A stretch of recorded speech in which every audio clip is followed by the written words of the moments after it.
Hello, everybody. Welcome along to round 4 Premier League predictions. We are here on the Benjamin Bloom Football Channel and also on the Blue Monday channel with our Ipswich Town hats on as well. Mikey, we're back from the international break. Do you know what? I got 2 pastings last week. I got one from you and one from Sam Parkin as well. 3 correct results. I'll give you a grudging well done. Brentford 3, Southampton 1. Forest 1, Wolves 1, and I can't read my own writing. West Ham 1, Man City 3. Surely at least one of those is as a result of me going first and you having to pivot and me just forcing you into getting the correct score. But a 10-6 win, Mikey. What have you got to say? Yeah, a 10-6 win. I'll take that. And as we always say, Ben, a blind squirrel finds a nut twice a day. Can we do that as t-shirts or something? Does the Pope you know what in the woods? Can I just say the real quiz though, Mikey, even though you are last week's winner and you are now 2-1 up on the weekly scores, let me just read the total scores, Mr. Penty Smith. Mikey 23, Ben 27. And do you know what? I actually got 6 outcomes correct. You just completely bossed the scores, but don't hate the player. Hate the game. Get involved in the game. We'll put the games in the comments so you can just copy and paste them. Put your scores in. Give yourself 1 point if you get a correct outcome, home, away, or draw. If you want to do Mikey's thing and actually get the correct scoreline, which is the whole point in the exercise, give yourself 3 points for each one of those. And we love to give you a bonus point if your scoreline comes in and has 5 or more goals. Here we go, Mikey. Southampton versus Manchester United.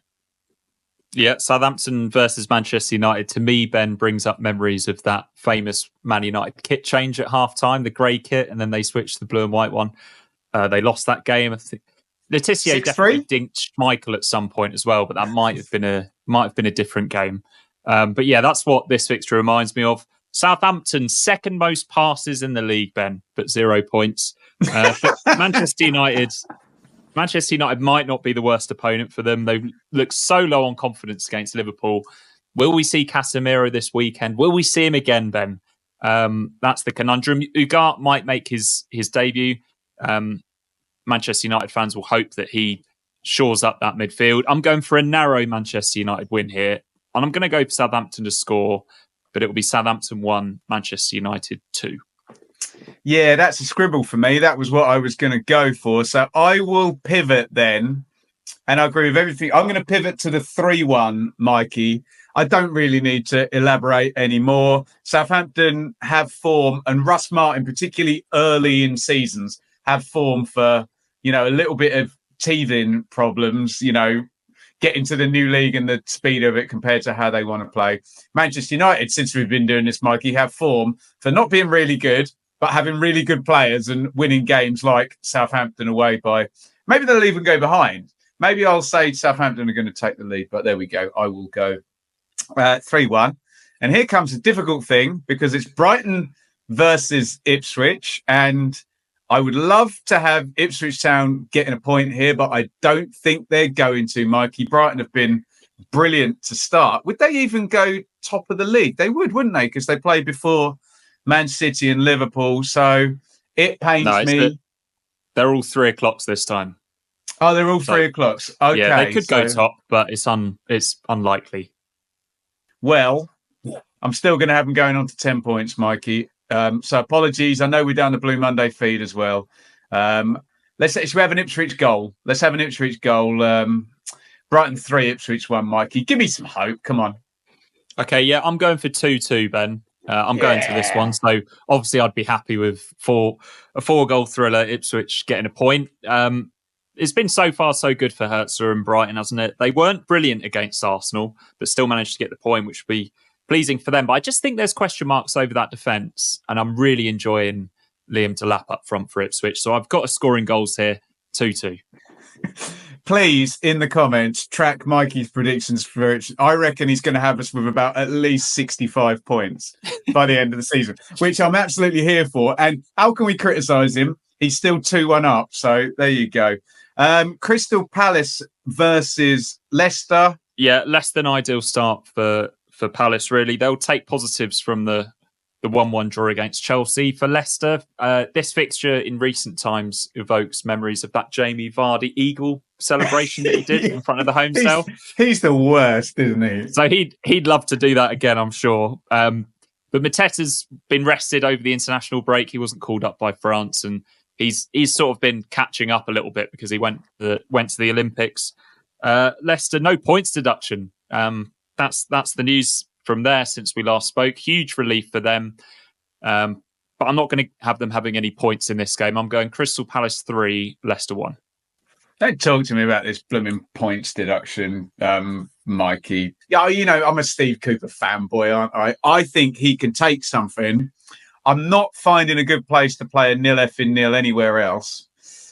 Are they going to shut Palace out? I'm going to go for the draw. I won't go 0-0. I'll go for a 1-1. And yeah, I'm joking. Leicester to pick up their 7th point since they last played. How about that? It's Fulham versus West Ham. Obviously, we saw Fulham playing Ipswich last week, Mikey. And I think they're a pretty good barometer for a middling Premier League team, which is a great compliment, by the way, Fulham fans. You'll know more about West Ham than me. But on the basis I liked what I saw of Fulham, and I want to believe that Ipswich drawing against them is a really good result. Let's have Fulham winning this one 2-1. Okay, because I've got 2-1 as well. So this is one I'm going to have to change this one. I was quite impressed by Fulham at Ipswich. West Ham, difficult to judge. Nicholas Fulkrug hasn't scored yet, and I believe he's out for this game. I'm gonna take a couple of points off Fulham here. I'm going to go Fulham 1, West Ham 1. Get right down the middle there, Mikey. Blue Monday is proudly brought to you in partnership with our friends at Atwell Solicitors, your ideal legal partner for work on property or business law. Their client care has repeatedly been recognised as outstanding, and they are people-focused with a plain English approach which sets them apart. They have offices in Ipswich, Colchester and London, and to find out more, head to atwells.com. It is Liverpool, Nottingham Forest. Yeah, everything is neatly slotted into place for Liverpool so far, hasn't it? Winning with ease. All right, Dad. That's coming soon. And they've even I been. mean, they're going to get even worse. Yeah, yeah, they'll get worse. They've been able to take key players off late on in games and keep them fresh. And I think they've potentially got another couple of gears. Salah's absolutely on fire. It's been a solid start for Forest, though. They haven't lost yet. And there's been at least one England cap for Morgan Gibbs-White as well. So he'll be feeling 10 foot tall walking out onto the pitch at Anfield. And Chris Wood has scored 2 in his first 3 games. So I fancy Forest to breach Liverpool's defence. That hasn't happened yet this season.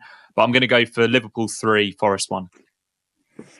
Yeah, I agree with all of your rationale. Really like the look of Liverpool so far. It looks like Mikey and I are both having a bit of trouble with that massive glowing orb in the sky during this recording. So we'll try our best not to dazzle you. But apologies if you're watching on a big screen, which I know some people do. None of that distracts me from the fact that I've got to go for a Liverpool win. Forest have had a good start, though, haven't they? Maybe a bit of a regression to the mean coming. That starts at Anfield for me. You said 3-1, Mikey. I'll go for the same margin of victory. Now, haven't I gone 2-0 I'm going to do it again. Go on, then. Liverpool 2, Forest 0. I like a repeated pattern on these shows. And speaking of repeated patterns, here comes the Manchester City game, everybody. It's Man City versus Brentford. Didn't Brentford beat Man City? They did, yeah, a couple of seasons ago, yeah. But wasn't that all Ivan Toneyfied, though? And he's not going to be around anymore. That doesn't mean that Man City aren't going to win. Haaland will score between 5 and 7 goals during the game at some point. Time to try and call the bonus point up. Man City 4, Brentford 1. You've taken my favourite Man City home scoreline. Yeah, it worked well for me when they were at home to Ipswich. I think because we expect them to score and they generally concede. Brentford won here before, as we mentioned, and Visser and Burmo, one of the best strike partnerships in the league at the moment. But Haaland's just too hot at the moment, isn't he? So am I going to go for 3-1 or 5-1? I'll go for 5-1, Ben. I'll go Man City 5, Brentford 1. Sorry, Brentford fans. No, you don't need to apologise for anyone when they're facing Manchester City. I like the look of this one. Aston Villa versus Everton. We thought Everton had climbed out of their pit only to concede 3 goals right at the end of the game against Bournemouth, Mikey. Yeah, I mean, to put it simply, they should have beaten Bournemouth. And I think it's up here now, isn't it? It's in the head for them. They're just struggling for confidence. Even when they're playing well and in a good position, they can't get over the line. Villa, on the other hand, have just picked up where they left off last season. 2 wins from 3, and they were unlucky to lose against Arsenal as well. So they could potentially be on more points. No goals yet for Watkins. He was excused from England duty. Don't know if he's going to be fit, but Duran has already scored a couple of goals. So he might get the nod instead.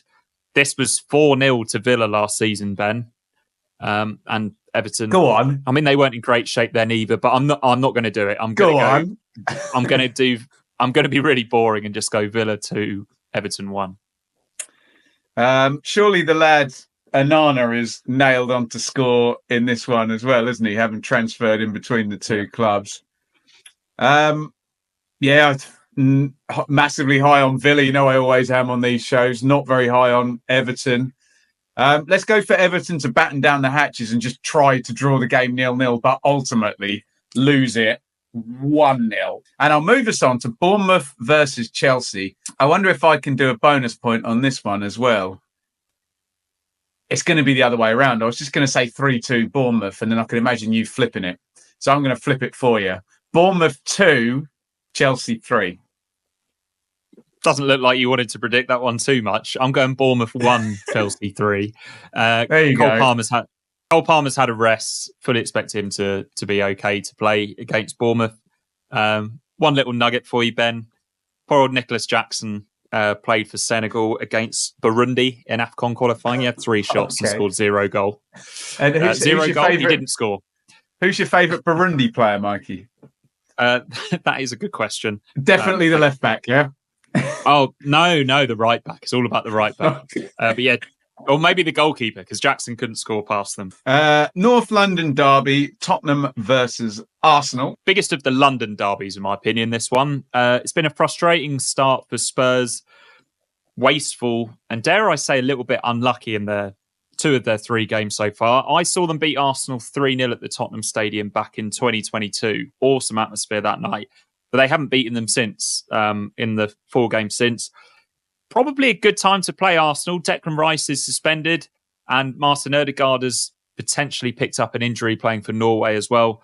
So I'm going to go for a draw in this one, because I just think this is one that neither of them will want to lose. So I'm going Tottenham 1, Arsenal 1. I've got to have Arsenal win in this one, Mikey. I'm super, super high on them. And they've already done the unthinkable and given up a little bit of ground with that draw against Brighton. So basically, Arsenal probably need to win their next 7 games in a row to still be in the title race when we come up to game number 10. So I'll go for them to start doing it. We like Ange, don't we? So we'll go both teams to score.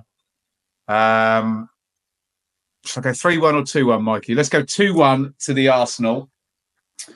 Spurs 1, Arsenal 2. Wolves versus Newcastle. I think I'm going to back Newcastle for this one. Wolves in the bottom 3. And should we make this a completely partisan prediction? And let's make it all about my team, Ipswich, and hoping to suck as many people towards the bottom 3 as possible. So I'll do that with Wolves. And I seem to have already enraged all the Wolves fans anyway, so I might as well double down now and go for them to lose again. Wolves 0, Newcastle 2, a 0 logic prediction, and we love you, Wolves.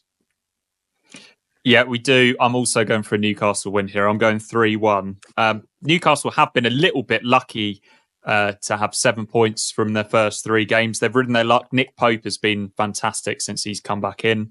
They're going to have Fabian Schär back for this game as well. Wolves not a happy camp, apparently struggling to sell tickets for games now, which is not good for them. Isak scored 3 across the 2 internationals for Sweden as well, so he's bang in form now. So yeah, I'll expect Newcastle to win this one 3-1. Get involved in the predictions. As I say, usual scoring, 1 point for an outcome, 3 points for a correct result. And if your result, by God, has 5 or more goals, then give yourself a bonus point and you can have a fantastic 4. They don't come around very often, so enjoy them while they're there. See you next week, Mikey. Cheers.